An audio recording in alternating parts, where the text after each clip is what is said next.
Então, o que é o ILSE? Uma organização mundial sem fins lucrativos que integra a academia, o governo e a indústria. E a missão é estimular a discussão e aplicação da ciência nos temas que visam a melhora da saúde, do bem-estar público e do meio ambiente. Vamos passar um vídeo rapidinho sobre o ILSE para vocês entenderem o que a gente faz. A saúde pública é uma preocupação global. Todos nós queremos viver de forma saudável em um ambiente de qualidade, mas sabemos que esta necessidade nos leva a profundas questões.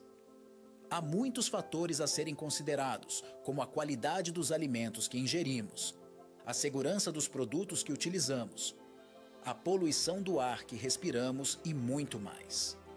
O ILSE, International Life Sciences Institute, é uma organização mundial sem fins lucrativos e de integração entre academia, indústria e governo. Sua missão é estimular a discussão e aplicação da ciência em temas que visam a melhora da saúde e do bem-estar público e preservação do meio ambiente. Com entidades em todo o mundo, conseguimos trabalhar em conjunto com cientistas de diferentes culturas e perspectivas. Essa diversidade é fundamental para o sucesso do ILSE, pois permite que a organização considere todos os aspectos de um problema de saúde pública de um amplo ponto de vista. Temos o compromisso de alcançar e manter os mais altos padrões de integridade científica. Isso significa que nos esforçamos para garantir que as pesquisas sejam objetivas, claras e reprodutíveis. O ILSE tem contribuído há mais de 40 anos para o desenvolvimento de conteúdos relevantes que têm impacto direto na vida de milhares de pessoas em todo o mundo. Aqui estão alguns exemplos de publicações do ILSE Brasil. Séries de publicações sobre organismos geneticamente modificados no Brasil. Séries de publicações sobre food safety, microbiologia, aditivos e alergênicos. Série de publicações, funções plenamente reconhecidas de nutrientes. Banco de dados para a estimativa do consumo de alimentos pela população brasileira e diversas publicações de análise alimentar com dados da POF. Consenso do ILSE Brasil sobre vegetarianismo nos primeiros 5 anos de vida. Repercussões na saúde, manejo e recomendações. O ILSE está comprometido com um futuro mais saudável para todos. A organização continua a trabalhar para melhorar a qualidade de vida das pessoas e apoiar na busca de um meio ambiente saudável para essa e as próximas gerações. Para saber mais sobre o trabalho do ILSE, visite o site www.ilse.org. ILSE, construindo parcerias globais para um mundo mais saudável. Bom, então, caso queiram conhecer mais sobre nós, por favor, entrem nas nossas mídias sociais, Instagram, YouTube, LinkedIn, no site do ILSE, e aqui é o e-mail, caso vocês precisem de alguma informação, mandem para o meu e-mail ilsebr@ilse.org.br, que a Juliana vai responder para vocês. Aqui também, pessoal, se vocês puderem se cadastrar no site, vocês vão poder receber todas as informações de tudo que nós estamos desenvolvendo, todas as informações que nós fazemos e todas as publicações também que estão no nosso site, que são baixadas hoje gratuitamente. Tá? Bom, queria agradecer às empresas que estão nos apoiando hoje, a IFF, a Rinode Group e a Tiaraju. Essas empresas estão lá fora com um pequeno stand para vocês terem mais informações. Tá? Esse simpósio é um simpósio da Força Tarefa de alimentos funcionais e compostos bioativos e nutrientes e suplementos.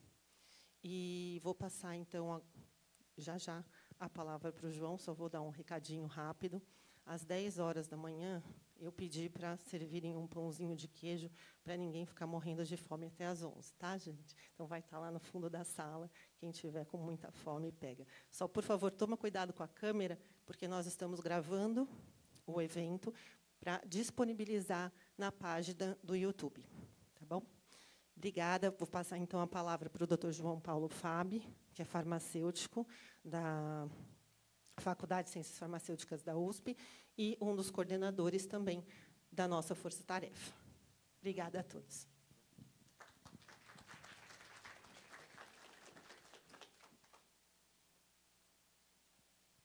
Bom dia a todos. Meu nome é João Paulo Fábio, eu sou professor associado da Faculdade de Ciências Farmacêuticas e estou lotado no Departamento de Alimentos e Nutrição Experimental. Só pegando o gancho do que a Flávia falou, o Wilce ele funciona através de forças-tarefas. Então, uma das forças-tarefas relacionadas a alimentos funcionais, suplementos e compostos bioativos em alimentos, que organizou esse evento chamado de Menopausa e Suplementação, Equilíbrio Físico e Mental. Nós consideramos que esse tópico é bastante importante, visto que nós temos diversos estudos científicos abordando essa questão, principalmente voltado para a suplementação alimentar e o bem-estar das mulheres. E só para a gente finalizar essa primeira parte de apresentação formal do ILSE, eu fico muito feliz de ver vários rostos aqui conhecidos da academia, da indústria e também do governo. Então, essa tripla conexão que nós temos dentro do ILSE, que faz o ILSE, através de estudos científicos e a base científica, nós difundirmos esse conhecimento.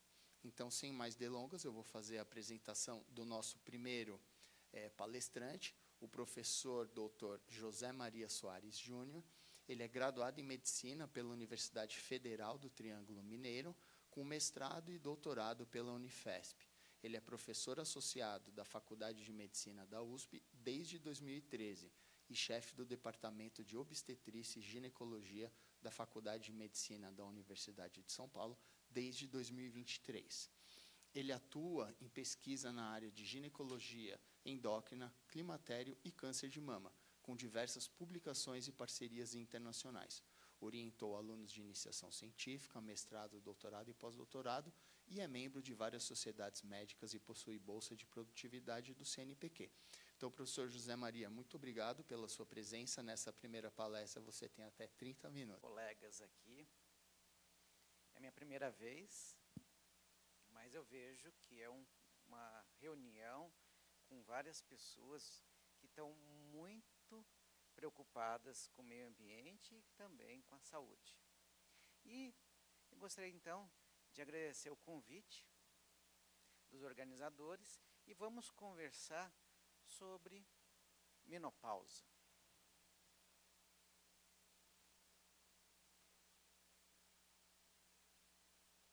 Então, só voltar um pouquinho.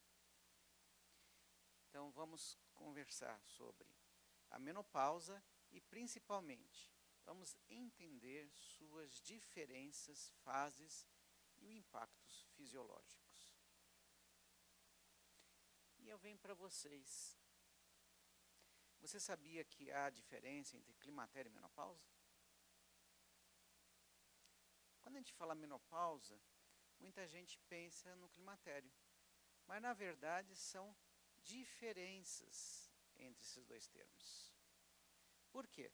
Porque o climatério nada mais é do que a transição entre a fase reprodutiva e a senectude, podendo começar a partir dos 40 anos, desde que eu consiga confirmar que esta mulher tenha uma diminuição da sua função ovariana, que vai ser refletida, na sua menstruação. A menstruação vai ficar ou encurtada no início ou alongada. Aí eu posso falar que ela está no climatério. E a menopausa nada mais é do que a última menstruação.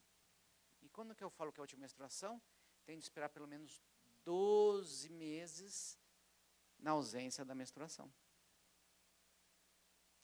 Mas os sintomas que nós temos nesse período podem começar até antes da menopausa. Mas eles ficam mais intensos após a menopausa, quando o hipoestrogenismo ele está muito acentuado. E no mundo todo, quando ocorre a idade da menopausa? Ao redor dos 50, 51 anos. Nós vamos ter um pouquinho menos aqui no Brasil, em volta dos 48, 49 anos, e alguns países europeus, principalmente no norte, podem passar dos 52, 53 anos. Já países no Equador podem ter até uma menopausa mais cedo, como o México, que pode ter uma média de aproximadamente 47 anos. Mas nós falamos que quando essa menopausa, essa última menstruação, ela se instala antes dos 40 anos, não é considerado climatério. É considerado uma infecção pior, que a gente chama de insuficiência ovariana prematura. Por quê? Porque 3 doenças invisíveis na mulher ficam muito mais acentuadas se ela desenvolver essa afecção e não for tratada. Quais são essas doenças invisíveis? A osteoporose e fratura, doença cardiovascular e a demência. Por isso, aqui, quando eu tenho insuficiência ovariana prematura, uma das indicações mundiais, isso é um consenso, eu devo tratar com terapia com estrogênio até os 50 anos. E pasmem, na Inglaterra, que é um local onde se prima na medicina, menos de 30% dos médicos acabam prescrevendo a terapia hormonal nessa situação. E qual que é a consequência? Aumento de mortalidade das mulheres por fratura ou pior, de doença cardiovascular. Agora, a gente fala que a menopausa é precoce quando se instala até os 45 anos. Oportuna ou fisiológica, dos 45 até os 55 anos. E tardia, depois de 55 anos. Aí vocês podem pensar, puxa, entrar com a menopausa para tardia seria muito interessante, porque eu não teria os calores, menos osteoporose. Em compensação, eu tenho mais risco de câncer de mama, câncer de endométrio e câncer de ovário. Por isso eu trouxe para vocês a divisão do climatério. É nisso que nós vamos falar. A primeira, a gente chama de transição para a menopausa. E a segunda, a pós-menopausa. Nessa transição, as mudanças menstruais são mais frequentes e mais visíveis. Eu tenho tanto encurtamento como alongamento, como fluxos menstruais mais intensos. Por quê? Esta mulher vai diminuindo sua ovulação, ou a ovulação dela fica deficiente. E com isso o corpo lúteo e a produção de progesterona vai também diminuindo, refletindo com isso no padrão menstrual. Tanto, se eu pensar em uma terapia hormonal nesse período, seria ou uma progesterona ou um progestogênio para poder regularizar a menstruação. No finalzinho dessa transição menopausal, onde o estrogênio começa a cair, e veja, a queda do estrogênio não é abrupto, porque o FSH tenta recrutar e produzir, mais folículos que possam produzir estrogênio. Então ele tem flutuações. Por isso que é muito comum a mulher referir os sintomas motores e depois, na próxima consulta, falar assim, passou, acho que a sua conversa foi excelente, não preciso de mais nada. Para depois ir caindo, e na pós-menopausa ficar muito acentuado. E temos mais um termo que é importante. Perimenopausa. Perimenopausa, na verdade, ela inclui a transição para a menopausa até o primeiro ano da pós-menopausa. E a pré-menopausa. Pré-menopausa é tudo aquilo antes da menopausa. Por isso fica muito difícil a gente analisar trabalhos científicos só com esse termo. Porque antes dos 40 anos, eu tenho um estado hormonal. Nessa transição, eu vou ter uma queda. Então, dependendo da fase que essa paciente tem, pode influenciar e pode ser até um viés no estudo que está sendo apresentado. Mas são mudanças. E, na verdade, são mudanças desta mulher que está no meio. Ela é uma transição entre aquela mulher no período reprodutivo e essa senhora que está na senectude. Mas não é só física, é também emocional. Por isso que o climatério, muitos não gostariam de usar esse termo. Por quê? Porque se você pegar do grego e do latim, seria o auge do problema da mulher. Mas apenas 40% das mulheres que passam nesse período é que vão ter sintomas acentuados ou problemas maiores, até emocionais. E 30% podem ter o humor deprimido até depressão. Por isso, por um tempo na sociedade médica, como um todo, e na ginecológica, até na FIGO, o pessoal tentou abolir esse termo. É um termo até proibitivo de falar. Mas que, ultimamente, estamos resgatando, porque se usava menopausa para tudo, inclusive os americanos. Por isso essa confusão.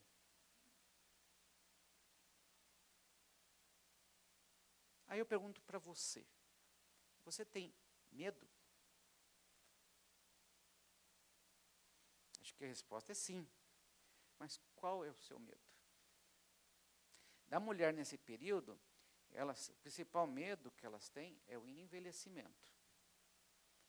Mas também o ganho de peso. Queda de cabelo. E mais para frente, o câncer.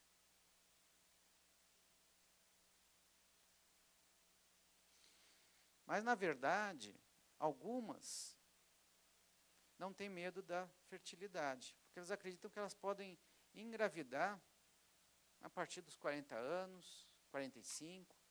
E agora, que a gente tem até uma atriz famosa que engravidou com 55 anos, o céu é o limite.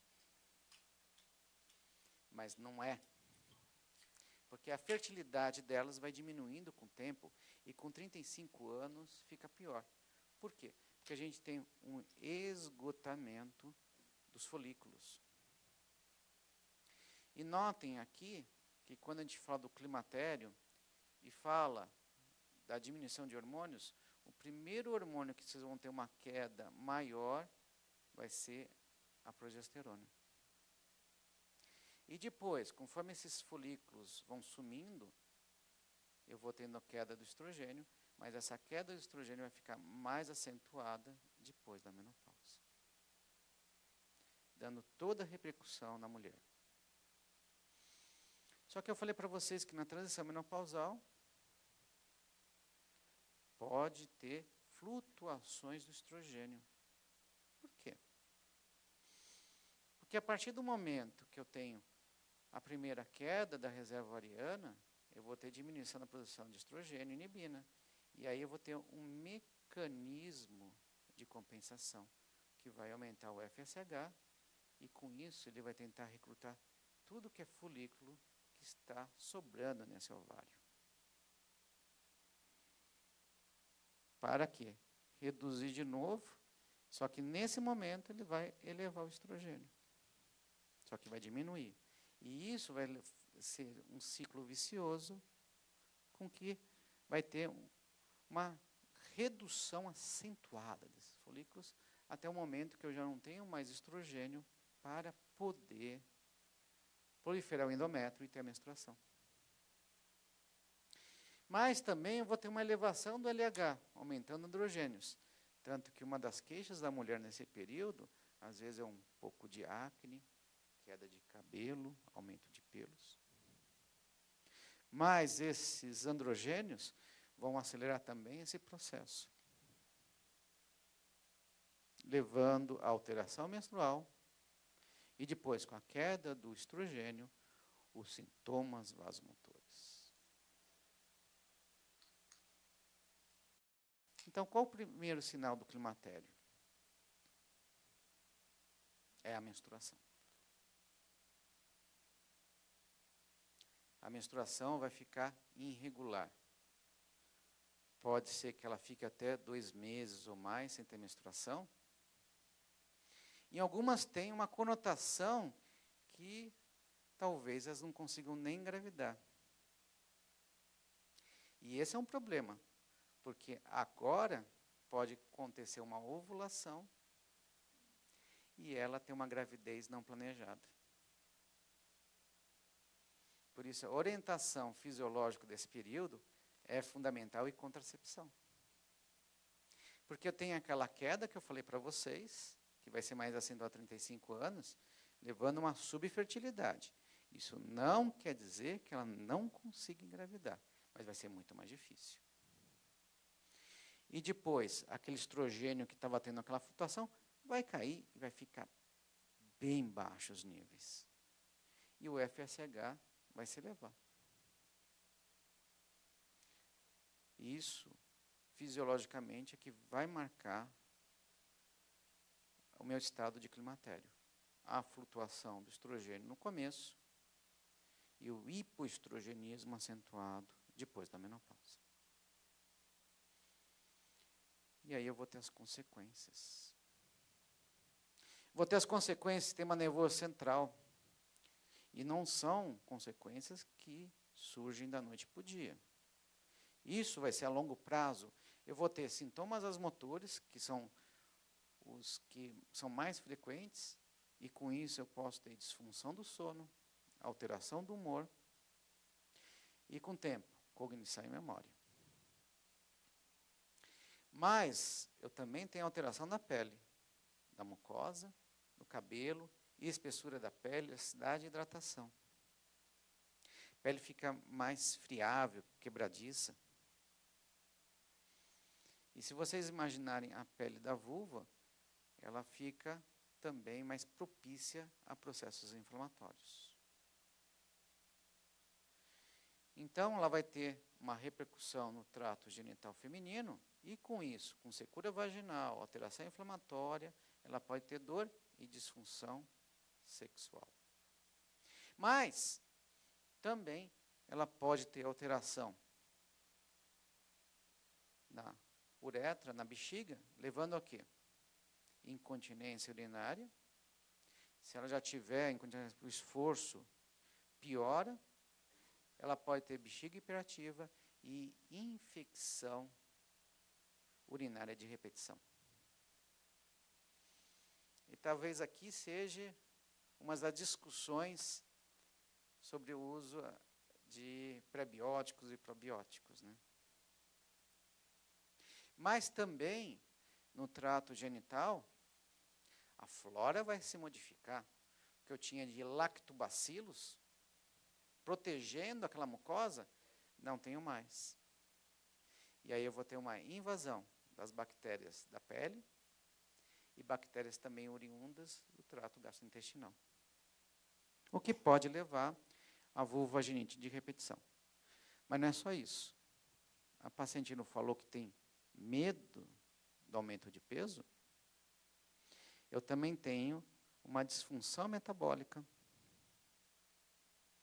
Aumento de peso das mulheres, dependendo da atividade física, pode ser ainda maior, mas não é só isso. Eu tenho um aumento da gordura visceral, da gordura abdominal. Ou seja, essa gordura vai refletir resistência insulínica, dislipidemia e um risco maior de doença cardiovascular. E para falar para vocês que não é só isso, eu também tenho perda de massa óssea.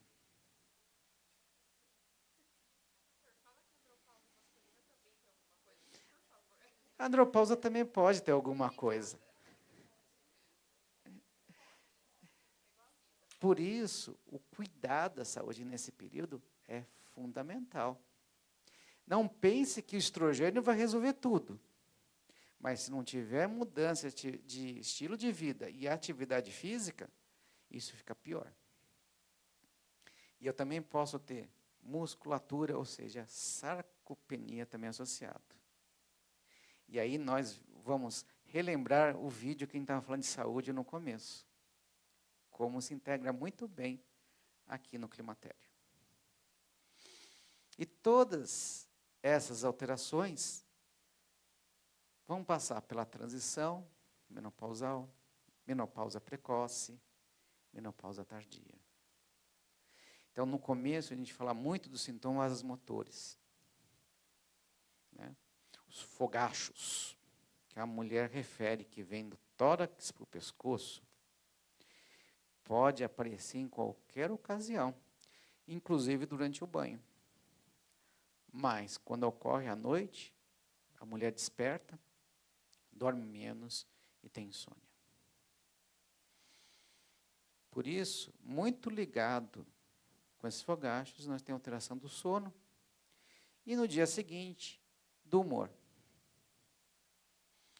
Quantos aqui de vocês já trabalharam até mais tarde? Não dormiram bem e como estavam no dia seguinte? Eu vejo a minha filha. Quando ela dorme bem, ela chega paizinho, não sei o que lá. Quando ela não dorme bem, parece que sai faísca. O que o senhor falou? E se for minha esposa, pior ainda. Porque altera o humor. Agora imagine, todo dia tendo isso. Por isso que elas desenvolvem no dia seguinte, às vezes, melancolia. Às vezes ela olha um quadro do Patolino ou do Mickey, olha e de repente está chorando do nada. Ou se não, tem uma resposta extrema. Outro dia eu estava no banco, eu achei que tinha até uma paciente com esse problema dos fogachos. Ela estava no caixa, aí caiu um documento no chão. Aí eu cheguei, minha senhora. Aí a primeira coisa eu falei assim, eu tenho direito, eu estou aqui, já tenho mais de 60 anos. E ele falou um monte. Eu falei, tudo bem, então, eu só quero o seu documento no chão, não sei se é importante. Isso pode ocorrer. Uma resposta exagerada. Por quê? Provavelmente não dormiu muito bem à noite, não está dormindo, e o colega que está acompanhando não viu essa nuance na vida dela que é importante. E, no começo, eu falei dos sintomas menstruais. Bem, os sintomas motores vão ficar mais frequentes na menopausa precoce. E aí, eu vou ter problema de concentração e cognição. Agora, isso vai ser mais frequente ou menos frequente, dependendo do hábito da mulher. Se ela tem hábitos de leitura, se ela tem hábitos de atividades manuais, isso vai ser um pouco menor. Mas se ela só fica largada no sofá, isso vai ser bem maior. Aí eu vou ter também disfunção menstrual. Vou ter uma atrofia no trato genital inferior. A flora vai modificar. Ela vai ficar com secura vaginal e algumas delas com um corrimento e uma infecção que pode ser constante. Isso vai levar também uma diminuição da libido. Pois se ela tem dor, ela não vai ter vontade de ter relação. E isso pode ser também alguns motivos do término até do relacionamento do parceiro ou da parceira. E junto com isso, eu vou também ter alteração urinária, como eu falei para vocês, infecção urinária de repetição. Mas não para por aí. Eu não falei que tem 3 doenças invisíveis? Vai diminuir a memória. E dependendo do fator de risco, essa mulher pode desenvolver demência. E veja que isso pode ocorrer 10 anos, 15 anos depois. E quando desenvolve uma demência, não tem mais o que fazer. Já está instalado. Por isso que é uma doença invisível. Mas o mesmo com a doença cardiovascular e com a osteoporose e principalmente com a fratura osteoporótica. Ou seja, eu vou levar uma diminuição de qualidade de vida e até eu posso diminuir a expectativa de vida dessa mulher se ela não for muito bem orientada nessas fases da vida. Por isso, na transição para a menopausa, no começo do climatério, eu tenho aquelas alterações menstruais. Pode ser encurtamento, alongamento, e pode também ser menstruações volumosas. Mas eu também tenho, nesse ponto, algo perigoso. Se a paciente for obesa, tiver síndrome dos ovários policísticos, diabética, nulípara, ela pode desenvolver lesão endometrial. Desde uma proliferação, tem um risco mais de desenvolver pólipo, mas também de hiperplasia endometrial, que pode evoluir para o câncer endometrial. E os sintomas vasomotores, que vão ser mais intensos na pós-menopausa. Alterações de mucosa, alterações do trato genital, do assoalho pélvico e a mudança no comportamento emocional. Isso muda, as pacientes referem. Independente do nível socioeconômico, isso muda. Principalmente se não dorme bem à noite. Sexual, perda de massa óssea e o risco cardiovascular. E o que acontece? Na verdade, nós temos, essas mulheres têm uma dificuldade em termos de liberar o calor, a energia. Elas têm uma produção um pouco maior, mas têm uma grande dificuldade de eliminar essa energia produzida a mais. E se a temperatura corpórea ela aumenta, eu posso levar a um problema de saúde, como que ocorre na febre. Então, o organismo também tem mecanismos fisiológicos para poder eliminar essa temperatura, essa energia maior que ocorre nessas mulheres. Aí ele faz uma vasodilatação reflexa. Por isso que elas referem que de uma hora para outra, elas têm um calor que está vindo de baixo para cima, e quando é muito intenso, elas têm arrepios e transpiração. Por isso, é muito comum, quando as mulheres vão em consulta, levarem um lencinho, levarem um abano, pedir para ligar o ar-condicionado no máximo. Por causa dessa dificuldade. Só que a partir do momento que eu tenho essa transpiração, cai a temperatura. Aí ela sente frio. Imagine à noite. Ela tem os calores, liga ar-condicionado, desliga ar-condicionado. Cobre, descobre. Imagine o parceiro ou parceira dela como fica do lado. Por isso, aí eu pergunto para vocês, ou alguns, você já experimentou aumento de temperatura corpórea? Aí eu vou trazer uma curiosidade para vocês. Vocês estão vendo esses dois homens aí, Eu trouxe 2 homens, podia trazer 2 mulheres. Percebam que um está ruborizado, está vendo? Está bem vermelho aqui. E o outro está até com dor de cabeça. Então, pesquisadores fizeram um colete. Vocês estão vendo esse colete? Ele aumenta a temperatura na região torácica, mimetizando o que ocorre na mulher na pós-menopausa. E eu experimentei esse colete. E a sensação não foi nada agradável. Por isso que eu digo, quando a paciente chega, doutor, estou com calor. Eu sei, isso é ruim na sua vida. Já experimentei. Mas não é para sempre. Em média, eles duram de 4 a 6 anos.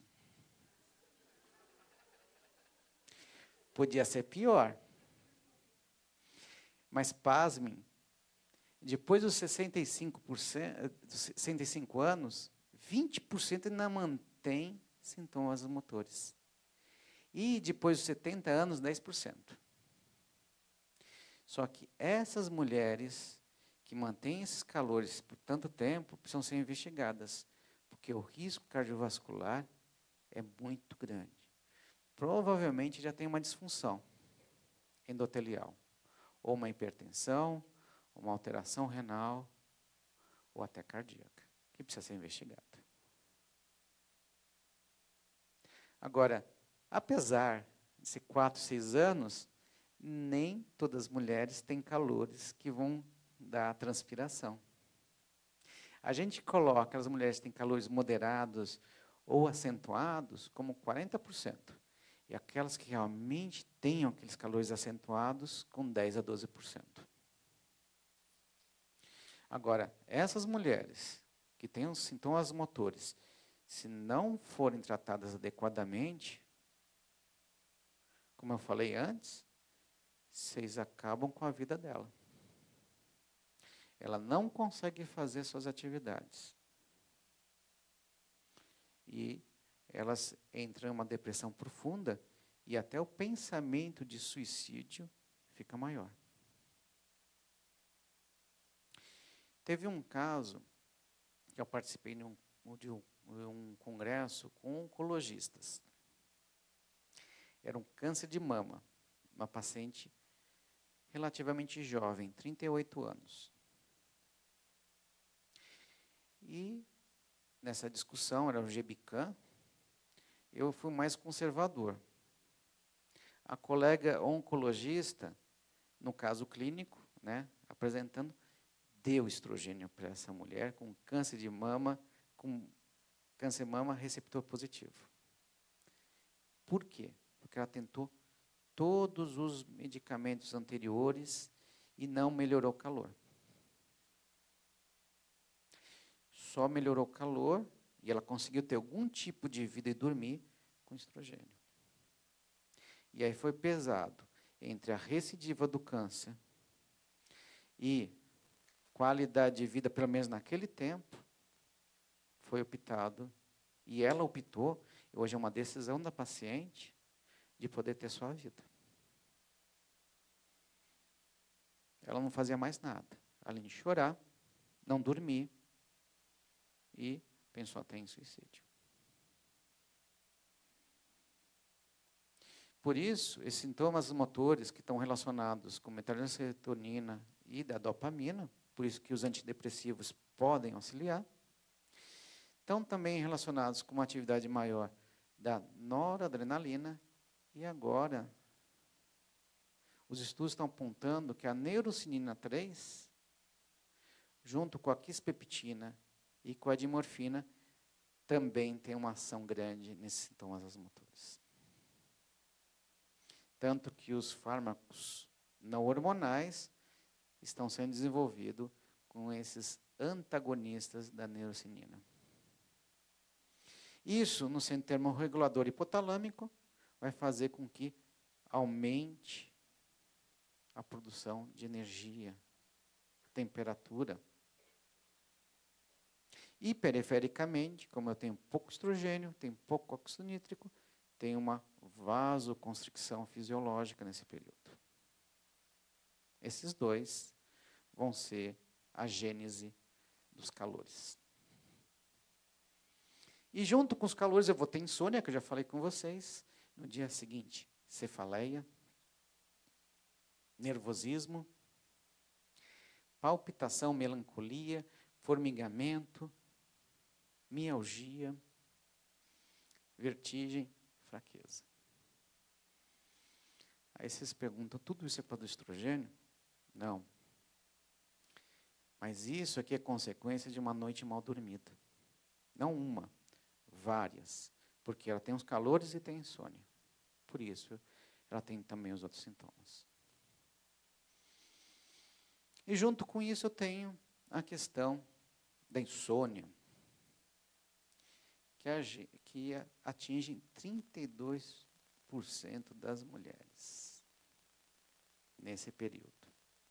Esse é um estudo que foi feito na Escola Paulista de Medicina em 2011, faz parte do EPSONO. Mas olhem quem está escondido ali naquela foto. Uma menininha. E olha a atenção que ela tem para a televisão depois das 10 horas da noite. Incrível. Enquanto que a família está tendo uma péssima higiene do sono, dormindo no sofá, ela está de cara com a TV. Isso era em 2011, porque agora estaria no celular. Às vezes eu falo com minhas filhas, filha, acho que você já usou muito. Não, pai, não quero um pouco. Não, minha filha, vamos parar por hoje. Por quê? Porque além do... Não é só o estrogênio que leva isso aqui, nós temos a melatonina. E junto com o estrogênio também tem queda da melatonina na fase da mulher.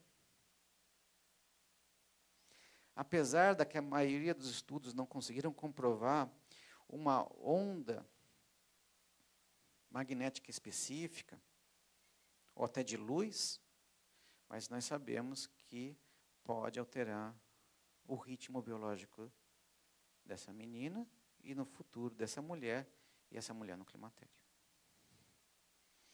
E aí vem um problema emocional. Instabilidade do humor, emocional, diminuição da capacidade de concentração, memória, e da autoestima. Às vezes ela vem chorando porque ela se sente menos mulher que as outras. Angústia, síndrome do pânico, depressão. E com a depressão, que não for bem cuidada, um risco de suicídio. Que é pouco falar na sociedade. E a mudança física? Nós falamos muito bem dos sintomas motores, falamos da emocional, mas ela aqui é bem perspectível.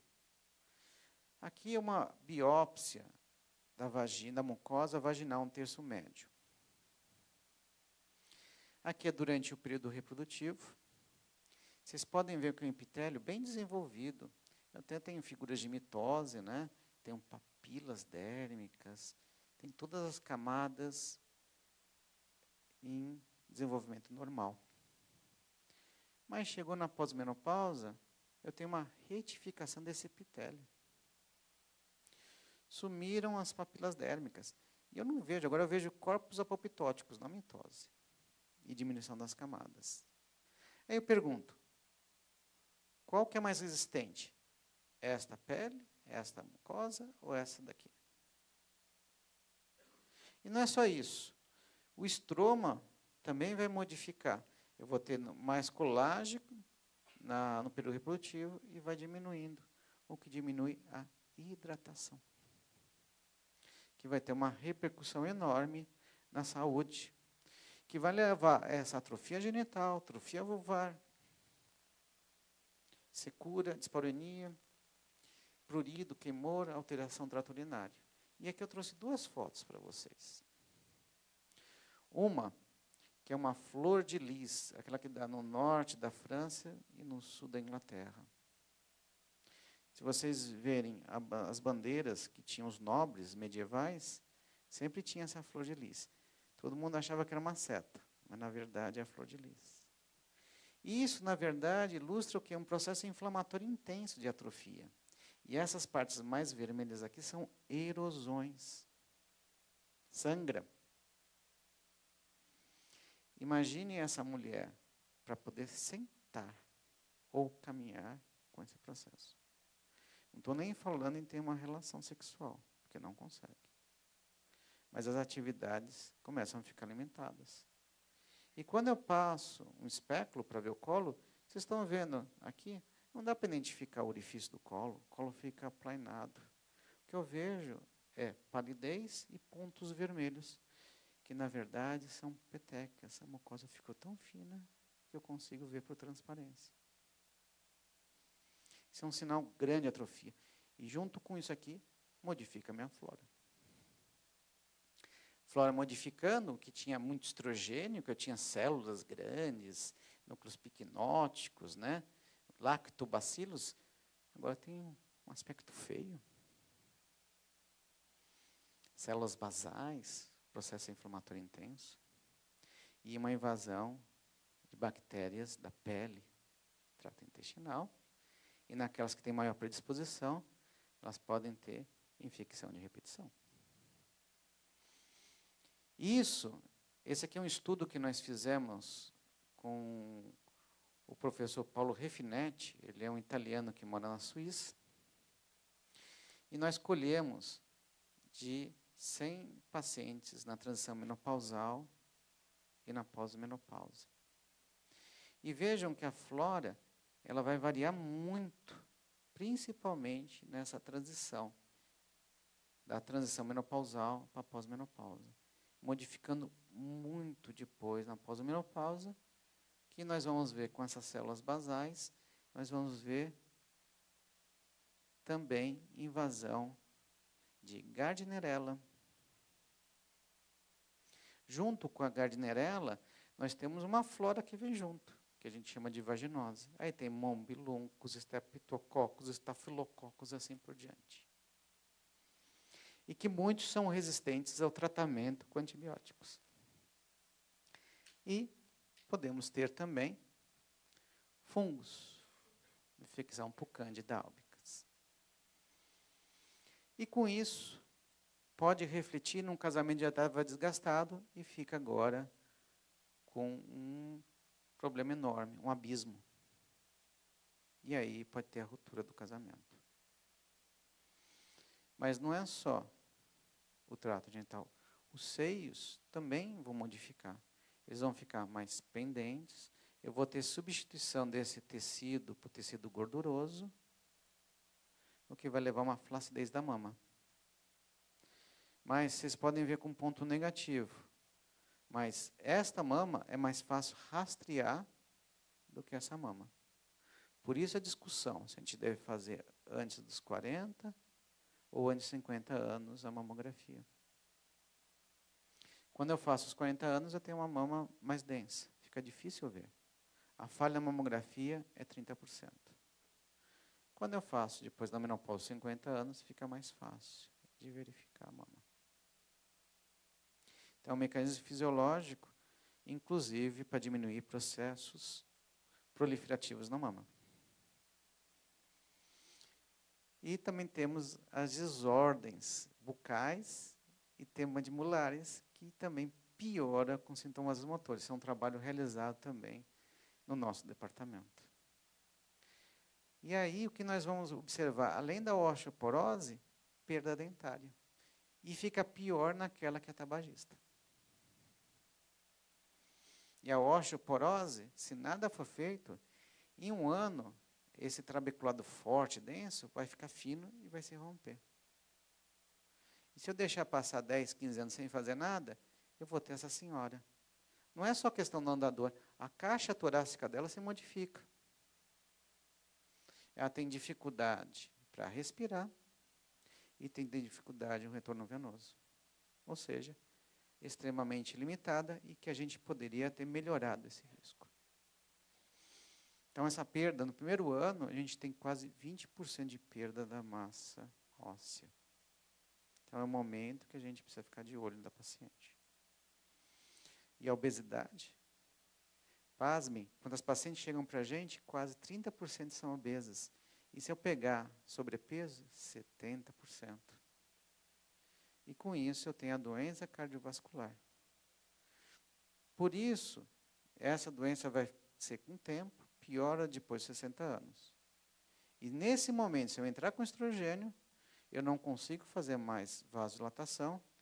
E o pior, ele passa pelo fígado e aumenta o fator de coagulação que pode levar essa mulher, depois de 60 anos ou com mais de 10 anos de menopausa, a ter um infarto, ter um tromboembolismo, um acidente vascular encefálico. E no climatério também, pelo aumento de peso, alteração do estrogênio, retenção de líquido, eu tenho um risco maior de hipertensão, mas também de doença metabólica. Diabetes, hipertensão, dislipidemia e a obesidade central, levando à síndrome metabólica.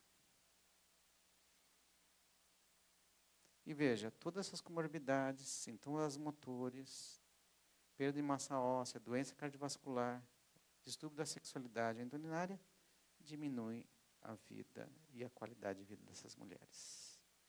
Não, climatério, menopausa, não é só calores.